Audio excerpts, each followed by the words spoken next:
Seja muito bem-vindo, eu sou Luciano S. e esse é o canal Casos Sobrenaturais Reais. Não deixe de fazer a sua inscrição e ativar o sininho para não perder os próximos vídeos e escreva nos comentários de que cidade você está nos assistindo. Desde já, o nosso muito obrigado.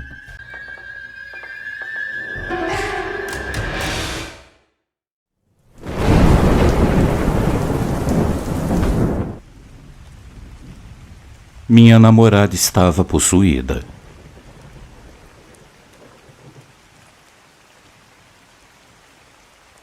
Uma boa noite a você, Luciano, e a todos que estão ouvindo o canal. Eu me chamo Jonathan. Hoje eu tenho 29 anos, mas quando isso que eu vou narrar aconteceu, eu tinha 23.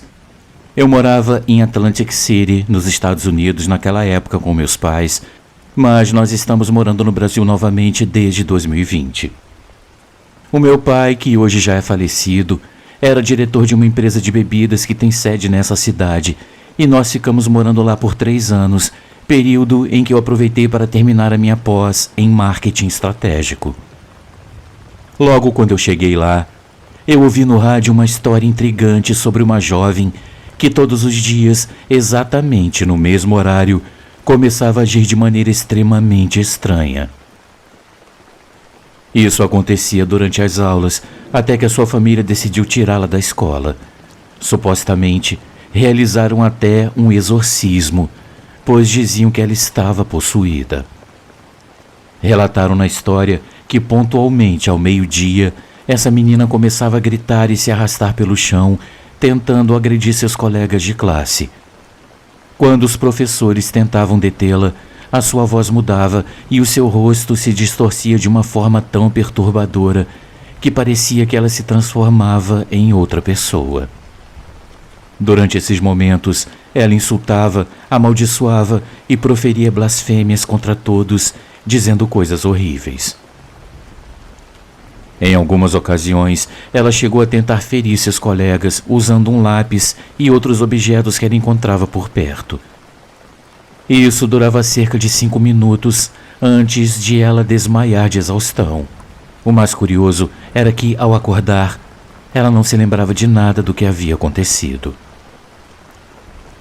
Ao ouvir essa história, algo muito pessoal veio à minha mente, algo que eu vivi durante poucos meses e que, para ser sincero, eu não consegui suportar.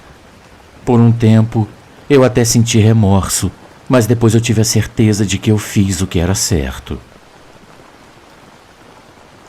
Eu conheci a Adriana durante o mestrado. Ela também era brasileira, só que tinha cidadania americana e morava lá praticamente desde que nasceu. Ela era muito bonita, inteligente e muito divertida. Rapidamente, nos tornamos amigos e começamos a conversar sobre as aulas e também sobre nossas vidas. Desde o início eu notei que ela era muito reservada, como se ela não gostasse de falar muito sobre si mesma. Pretensiosamente, eu pensei que ela queria que eu a descobrisse aos poucos, e isso me fez ficar ainda mais interessado por ela. As aulas aconteciam nos fins de semana e nos outros dias nós não nos víamos. Apenas conversávamos por telefone, sempre em horários muito específicos.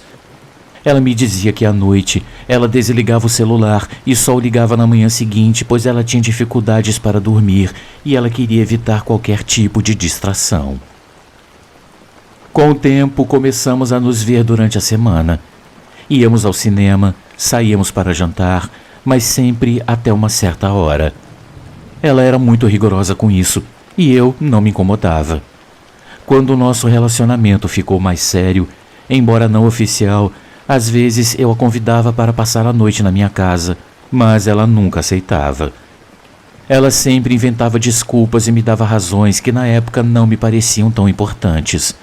Mesmo assim, eu não queria apressar as coisas e eu acabava aceitando. Então, numa certa tarde, ela me ligou chorando e pediu que eu fosse buscá-la, pois ela não queria ficar sozinha em casa. A sua família morava em outro estado e por alguma razão eles não se visitavam com frequência. Em algum momento ela mencionou que nem gostava de passar o Natal com eles, pois eles sempre acabavam brigando. Ela atribuía isso à criação rígida e dizia que sua família não compreendia o seu jeito de ser. Naquela tarde, a Adriana me contou que havia discutido com sua mãe e que a situação havia fugido do controle, terminando muito mal. Ela disse que tinha medo de ficar sozinha, pois quando isso acontecia, a sua mente se enchia de pensamentos sombrios sobre sua família, e ela detestava isso. O nosso relacionamento foi se desenvolvendo, e eu estava disposto a esperar o tempo que fosse necessário para que ela se sentisse à vontade. Eu confessei meus sentimentos 2 vezes em pouco tempo, e em ambas as ocasiões eu fui rejeitado. Ela me dizia que era para o meu bem, que eu não deveria passar muito tempo com ela, pois ela não era uma pessoa fácil de lidar.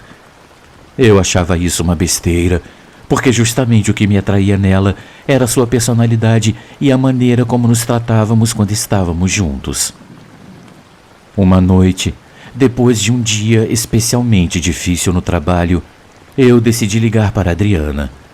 Eu precisava vê-la. Eu queria desabafar e buscar algum conforto. Ela me disse que já estava tarde, que ela tinha que dormir às 10 da noite e que seria melhor nos encontrarmos no dia seguinte.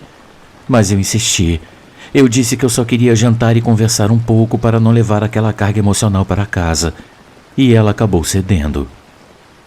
Eu passei na casa dela e fomos a um restaurante nas proximidades.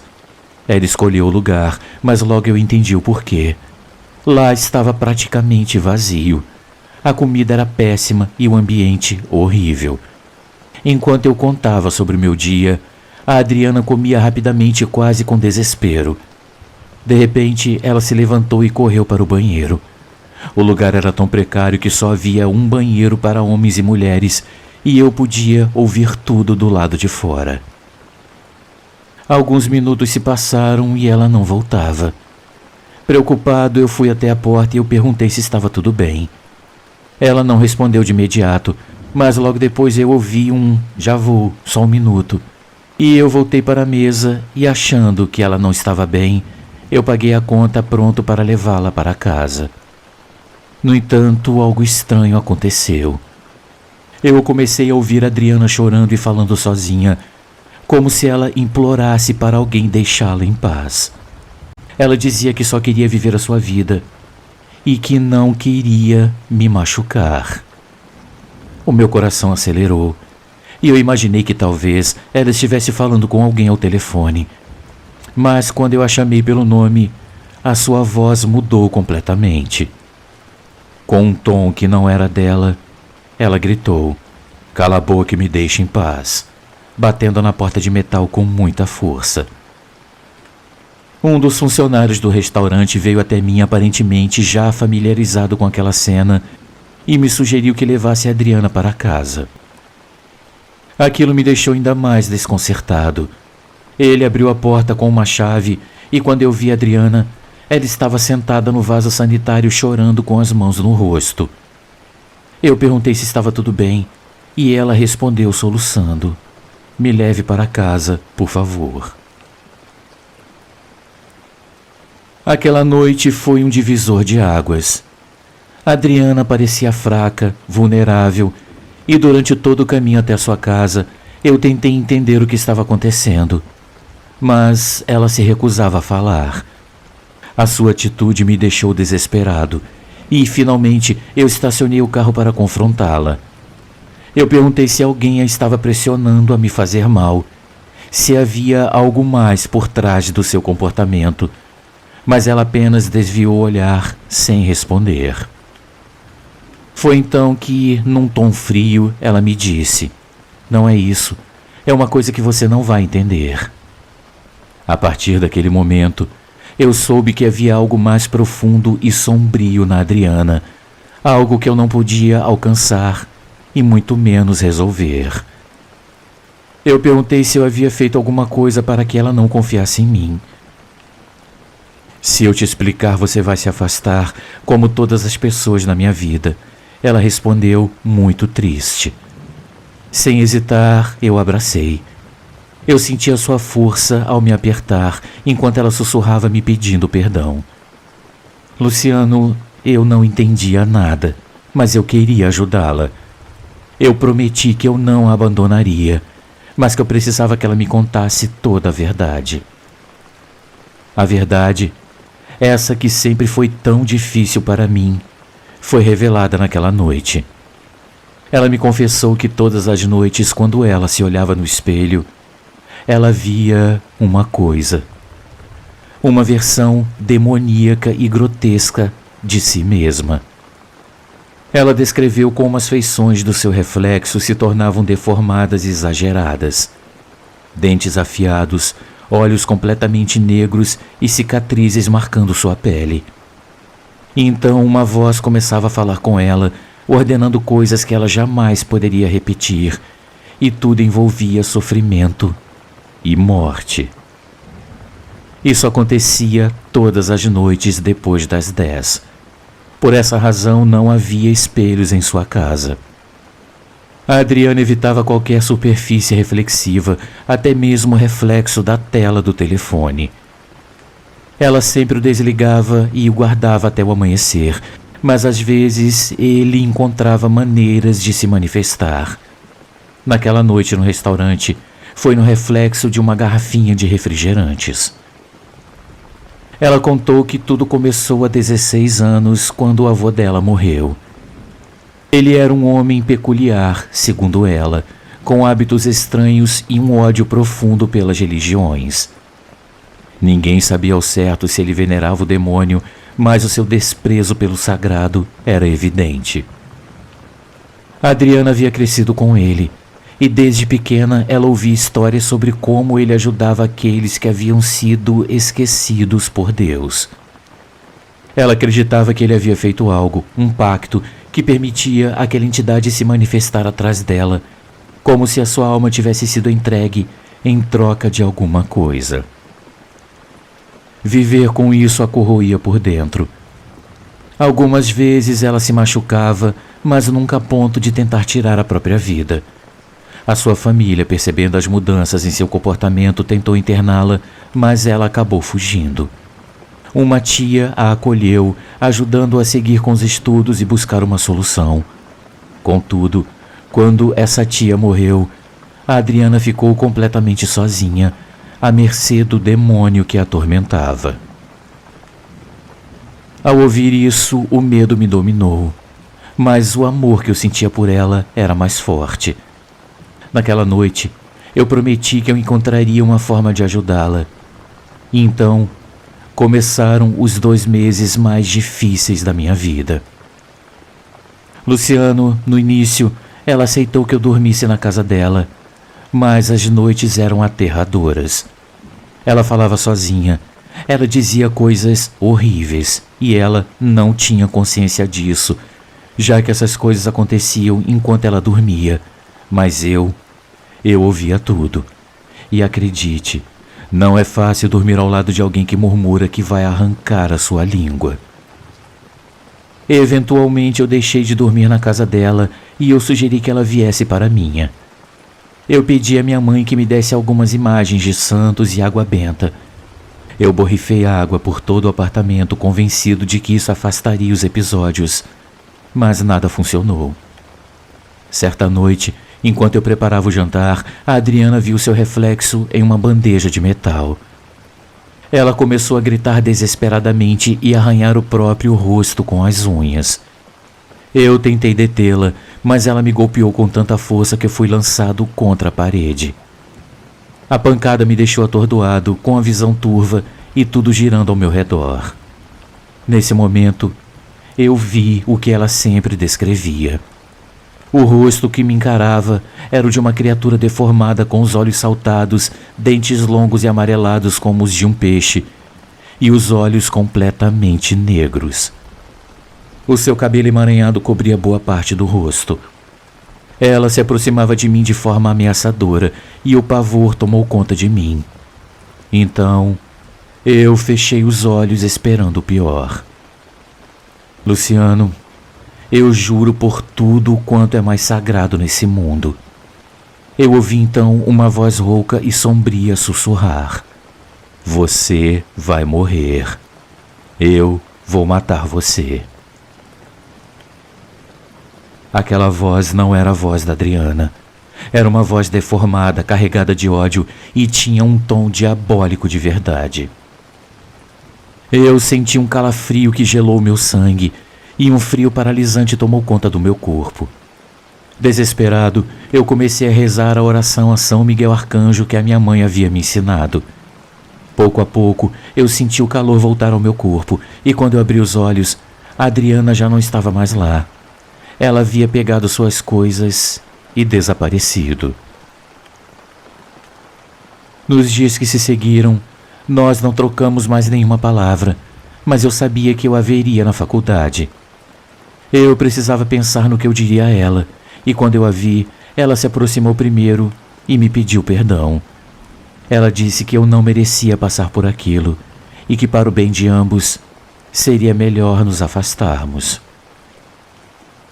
Embora eu tenha sentido um certo alívio, o meu desejo de ser o herói dessa história me fez prometer novamente que eu não a abandonaria e que eu encontraria uma solução.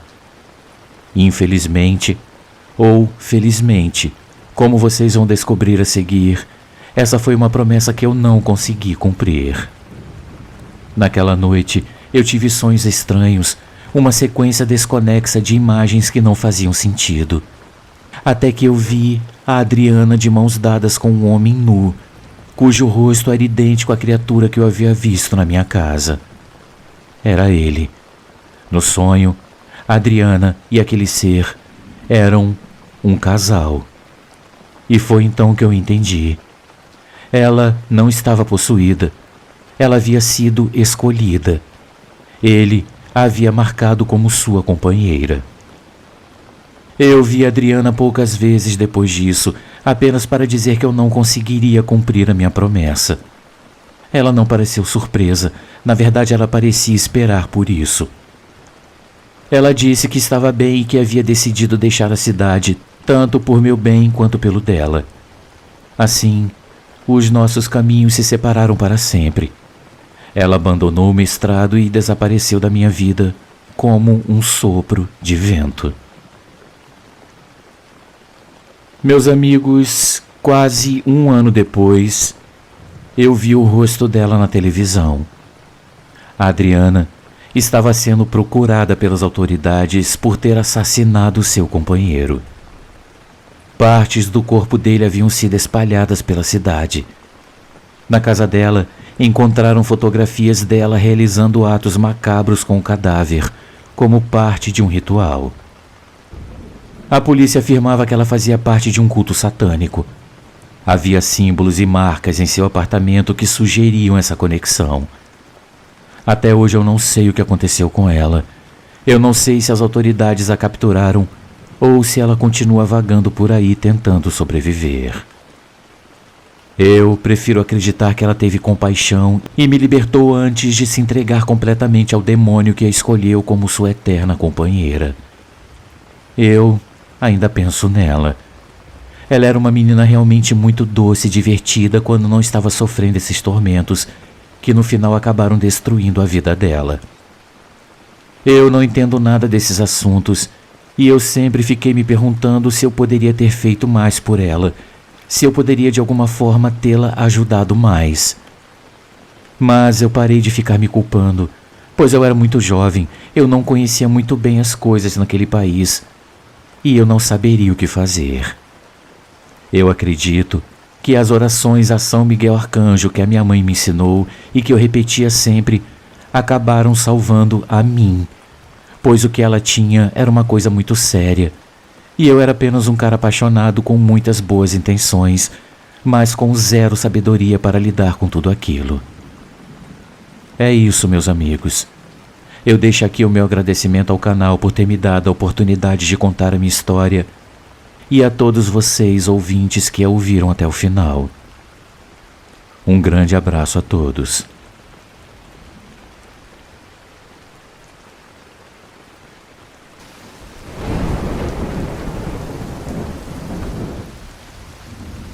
Amigos, uma pequena pausa no nosso vídeo, apenas para lembrar que o nosso canal é um canal independente e que para continuar existindo nós precisamos muito do seu apoio.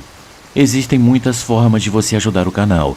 Uma delas é contribuindo com qualquer quantia utilizando a chave Pix que está aparecendo na sua tela. Outra é se tornando membro contribuindo com apenas R$ 7,99 por mês clicando no link Seja Membro. Você também pode nos ajudar sempre curtindo, comentando e compartilhando nossos vídeos, pois dessa forma a plataforma vai ampliar o alcance do nosso canal e ele será cada dia mais conhecido. Desde já, a gente agradece e agora vamos continuar com o vídeo.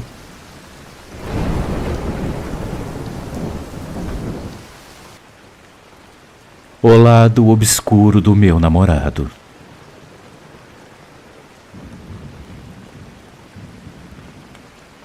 Saudações a todos, meu nome é Isabela e eu gostaria de compartilhar com vocês uma parte da minha vida que eu jamais esquecerei, mas que com o tempo eu aprendi a superar. Talvez a minha história sirva de alerta para aquelas que, como eu, um dia se deixaram levar pela paixão sem enxergar os perigos escondidos por trás de sorrisos encantadores.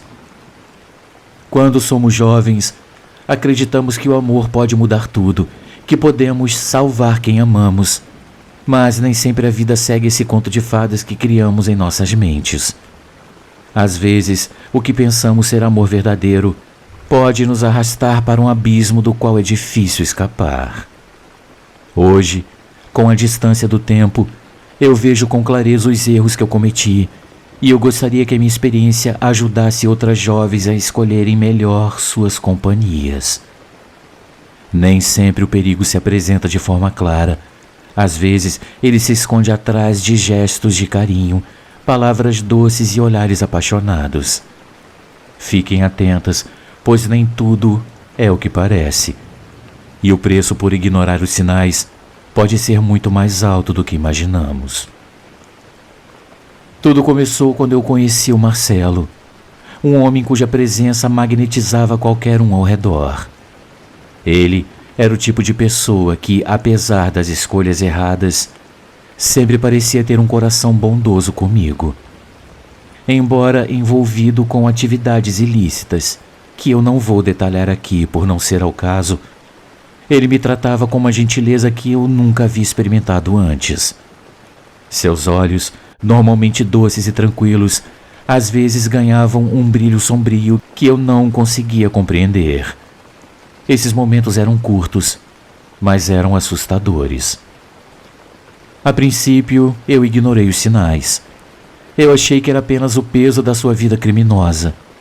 Ele me abraçava e prometia sair daquela vida, fazer as coisas certas, e eu acreditava. O Marcelo era protetor, carinhoso, e nos momentos de calmaria, ele me fazia sentir a mulher mais amada do mundo. Porém, em algumas noites, alguma coisa nele mudava. Certa vez, após voltarmos de uma festa, ele parecia diferente. Os seus olhos estavam vazios, sem o brilho habitual, e o seu tom de voz carregado de uma maldade que não era dele.